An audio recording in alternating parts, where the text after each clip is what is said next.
do you embody a divine masculine? Yeah, divine masculine, it's something that when people say it, they think feminine, right?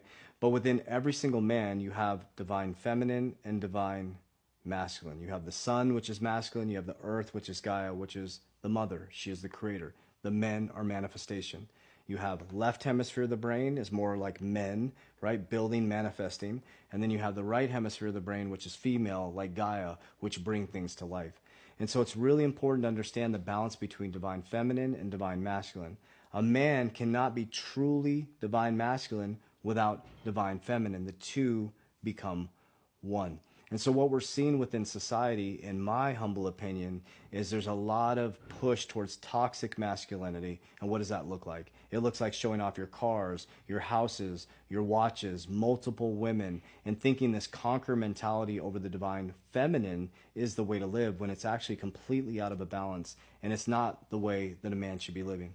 A man should be living with principles, morals, ethics, honoring the divine feminine, supporting the divine feminine, protecting the divine feminine so she can rise up and magnify the man. So how does that show up within your personal life? It shows up by making yourself last to make your family first. It shows up by making good decisions when nobody's looking and doing the things you need to do within darkness because it's always going to come to light. It shows by protecting the divine feminine and making sure they feel safe in the home, financially, spiritually, and mentally to be themselves. And it also shows up by encouraging the divine feminine to step into her purpose.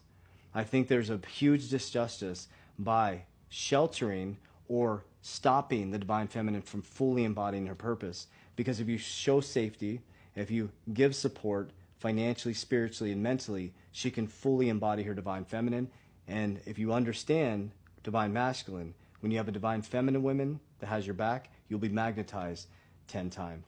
So I show it within my daily actions. I show it within the way I treat the women within my ecosystem, how we protect them, how we support them, and allow them to truly embody their purpose and their truth.